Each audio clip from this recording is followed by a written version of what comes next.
State of Hormuz में तनाव और बढ़ गया है। ईरान की तरफ से ताजा बयान आया है जिसमें कहा गया है कि हॉर्मुज से किसी को नहीं निकलने देंगे। अमेरिकी राष्ट्रपति ट्रंप ने कहा है कि हॉर्मुज पर ईरान ब्लैकमेल कर रहा है। इस सब के बीच भारत को लेकर भी बड़ी खबर है। हॉर्मुज से गुजर रहे भारतीय जहाजों पर फायरिंग के बाद मामला गर्मा गया। आपके मन में सवाल आ रहा होगा कि भारत और ईरान के रिश्ते बेहद मजबूत हैं। भारत के साथ किसी तरह का कोई विवाद नहीं है। तो सवाल है कि भारतीय जहाजों पर फायरिंग क्यों हुई, जिसके बाद भारत ने सख्त रुख अपनाते हुए ईरानी राजदूत को समन भी किया। बताया जा रहा है कि यह फायरिंग ईरान की नेवी ने की, जिसमें भारतीय जहाज को निशाना बनाया गया। जानकारी के मुताबिक इन जहाजों में करीब 20 लाख बैरल इराकी तेल लदा हुआ था। इस घटना के बाद पूरे इलाके में तनाव और बढ़ गया। इससे पहले भी अमेरिका और ईरान के बीच तनाव चल रहा है और ऐसे में ये मामला और संवेदनशील बन गया है। बताया जा रहा है कि बड़ा तेल टैंकर हॉर्मुज के पास से गुजर रहा था, तभी उस पर फायरिंग हुई। हालांकि अभी तक किसी बड़े नुकसान या किसी के घायल होने की खबर नहीं है। कहा जा रहा है कि इस वक्त ईरान में युद्ध जैसी स्थिति के चलते भ्रम की स्थिति बनी हुई है। अलग अलग सैन्य इकाइयों के बीच सही तालमेल नहीं होने की वजह से ऐसी घटनाएं हो सकती हैं। पहले भी इस तरह की गलती से फायरिंग की घटनाएं सामने आ चुकी हैं। इस घटना के बाद भारत सरकार ने सख्त रुख अपनाया है। विदेश मंत्रालय ने ईरान के राजदूत को समन भेजकर इस हमले पर कड़ा विरोध जताया। बताया जा रहा है कि यह घटना ओमान के पास हुई। मीडिया रिपोर्ट्स के मुताबिक भारत ने इस मामले को गंभीरता से लिया और ईरान के राजदूत मोहम्मद फतह अली को विदेश मंत्रालय बुलाया गया और औपचारिक रूप से विरोध भी दर्ज कराया गया। घटना के तुरंत बाद वो मंत्रालय पहुंचे। वहीं विदेश मंत्रालय के प्रवक्ता रणधीर जायसवाल ने सोशल मीडिया प्लेटफॉर्म पर भारत की ईरान राजदूत से हुई बात का जिक्र किया। बयान में लिखा है, नई दिल्ली में ईरान के राजदूत को शनिवार शाम विदेश मंत्रालय ने विदेश सचिव के साथ एक बैठक के लिए बुलाया। इस बैठक के दौरान विदेश सचिव ने हॉर्मुज स्ट्रेट में हुई गोलीबारी की घटना पर भारत की गहरी चिंता व्यक्त करते हुए इसे अवगत कराया। इस फायरिंग की जद में भारत के झंडे वाले 2 जहाज आए थे।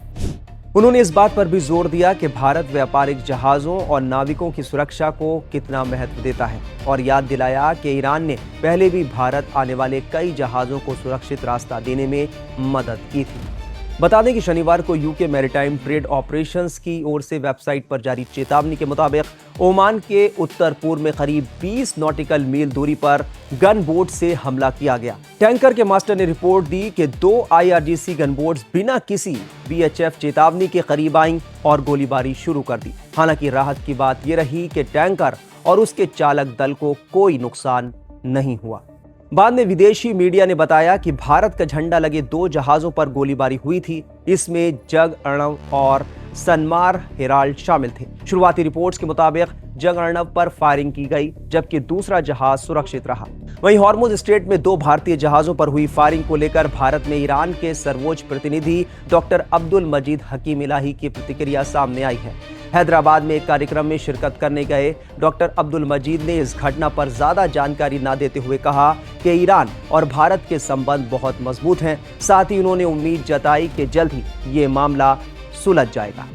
The Strait of Hormuz was open before this unjust war, and all countries were benefiting from the Strait of Hormuz. But due to this unjust war, which was imposed on Iran, the Strait of Hormuz got a lot of problems, crises, and difficulties, and insecure conditions. But within 40 days, we try to defend ourselves and we try to provide security for all other countries. The Prime Minister of India had very successful conversation with the President of Iran, Dr. Pezeshkian, as well as the Minister of Foreign Affairs of India had several times successful conversation with the Minister of Foreign Affairs of Iran. I want to say that the relationship between Iran and India rooted to 5,000 years. Iranian connected to India by cultural, by civilization, by education, by and humanity, and by philosophy. So we have very good relationship in the past, And now, in the current age, at the moment also, our relationship is very, very strong, and it will be better and it will get more strong. इससे पहले Iran ने ऐलान किया था कि वो Hormuz strait पर फिर से सख्त नियंत्रण लागू कर रहा है और इसे बंद कर दिया गया है। ईरान का कहना है कि ये कदम अमेरिका की तरफ से लगाए गए दबाव और कार्रवाई के जवाब में उठाया गया है। इस फैसले के बाद कई व्यापारिक जहाजों ने इस रास्ते से गुजरने का प्लान रोक दिया है और फिलहाल इस रूट पर आवाजाही लगभग थम सी गई है। ईरान की इस्लामिक रिजीम भी झुकने को तैयार नहीं है और अमेरिका का भी रुख और इजराइल का भी जो रुख है वो पूरी तरीके से एक सख्त बना हुआ है।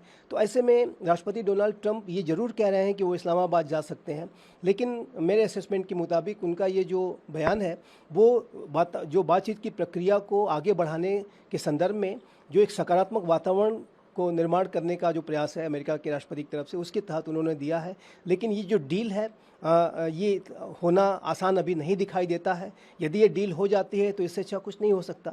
ये युद्ध रुकना चाहिए और इस युद्ध की वजह से न सिर्फ ईरान, इजराइल, वेस्ट एशिया के राष्ट्रों की जनता प्रभावित हुई है, पूरा विश्व इससे ऊर्जा के संकट से जूझ रहा है। तो ऐसे में शांति के प्रयास होने चाहिए, लेकिन जो प्रक्रिया चल रही है उसमें डील तुरंत होना या कोई बड़ी सफलता मिलना अभी मुश्किल दिखाई देता है। लेकिन मैं अंत में इसमें यही कहना चाहता हूँ कि ये जो बातचीत चल रही है उसमें बुद्धिमत्ता के साथ यदि वारिंग पार्टीज काम लें, जिसको कहते हैं विजडम, अगर प्रिवेल करता रहे, जो कि सीज फायर के समय से करता हुआ दिखाई दे रहा है, तो इससे अच्छा कुछ नहीं हो सकता। और यदि कोई डील हो जाती है जिसमें कि एक विन विन फार्मूले के तहत दोनों पार्टी सहमत हो जाती हैं, तो ये पूरे विश्व के लिए अच्छा होगा। और ये जाहिर है कि ईरान और अमेरिका और इजराइल के लिए तो विशेष रूप से ये बहुत ही अच्छे संदेश लेकर के आएगा। तो ईरान और अमेरिका से जुड़ा जो भी अपडेट होगा वो हम आपको लगातार देते रहेंगे। देश दुनिया की तमाम खबरों के लिए आप बने रहिए टाइम्स ऑफ भारत के डिजिटल प्लेटफॉर्म के साथ।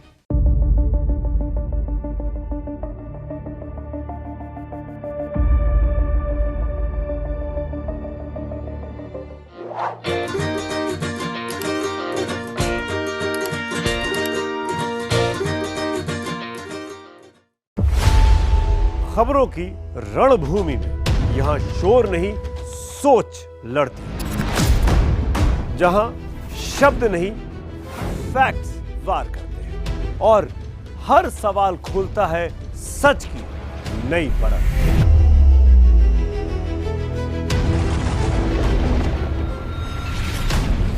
चक्रव्यूह आपके अपने सुमित अवस्थी के साथ सोमवार से शुक्रवार शाम 6:57 पर टाइम्स नाउ नव भारत पर।